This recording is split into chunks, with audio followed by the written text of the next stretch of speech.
Bienvenue dans Concepts fondamentaux en AI générative par H. Stewart, épisode 01, de 0 à AI, la grande bascule. On nous a toujours dit que les ordinateurs fonctionnent uniquement avec des 0 et des 1. À première vue, pour la plupart d'entre nous, cela peut sembler ridicule, difficile à concevoir. Comment toute information peut-elle être réduite à de simples 0 et 1? Et pourtant, c'est possible. Car la plus petite unité de données est le bit, une unité binaire, une simple dichotomie vrai-faux, oui, non, 1, 0.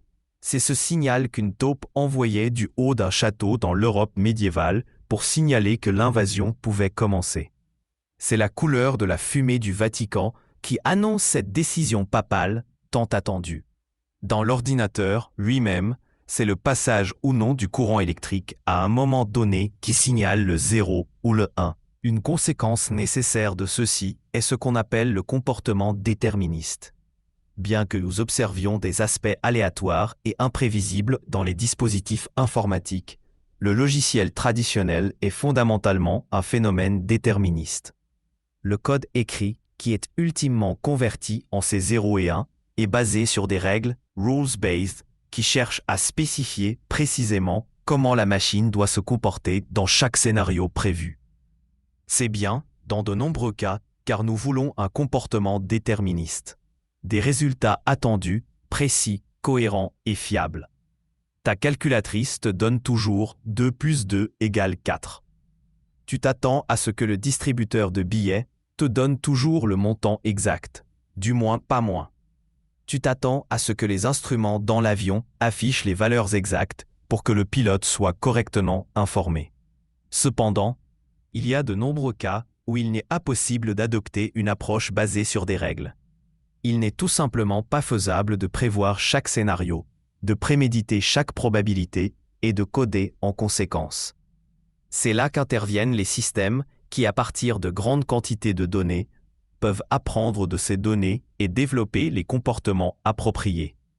Les algorithmes qui, en imitant le cerveau humain, peuvent effectuer cet apprentissage. C'est ce que nous appelons l'AI, intelligence artificielle, et peut-être le cas d'utilisation le plus convaincant pour une telle machine apprenante est le traitement du langage humain.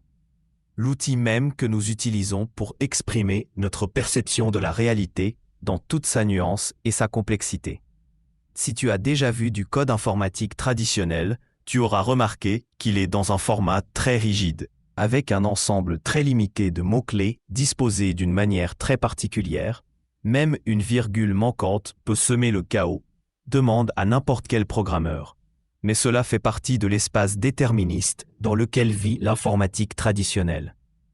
L'AI, comme les modèles de langage, LLM, Large Language Models, qui génère un langage qui sonne de manière convaincante comme celui d'un humain, est un phénomène entièrement différent. En fait, c'est l'exact opposé du déterminisme, c'est probabiliste ou stochastique. Les LLM, qui sont typiquement basés sur l'architecture Transformer, ne sont que cela. Ils devinent simplement le mot suivant, le plus probable, étant donné une série de mots. Bonjour tout le bois. On ne leur a donné aucun ensemble de règles spécifiant quel mot vient ensuite. C'est un choix délibéré. Après tout, dans la vie réelle, comment peut-on nécessairement deviner quel mot ton interlocuteur va prononcer ensuite? Le logiciel conventionnel a été et continue d'être utile pour les raisons déjà mentionnées. Mais avec l'avènement d'architectures comme les réseaux neuronaux qui peuvent imiter le cerveau humain, et du hardware correspondant à leurs besoins en calcul, cette technologie probabiliste, basée effectivement sur des suppositions, l'AI devient une façon de plus en plus viable de modéliser des aspects de notre réalité, peut-être le plus frappant étant, comme mentionné, ces chatbots générant la parole humaine. Alan Turing, le scientifique britannique de l'époque de la Seconde Guerre mondiale, est le plus célèbrement associé à cette question. Une machine peut-elle parler de manière suffisamment convaincante comme un humain? Le test de Turing. Si tu as utilisé ChatGPT ou Claude ou un modèle de chat similaire, tu diras probablement que oui, le test de Turing est enfin réussi.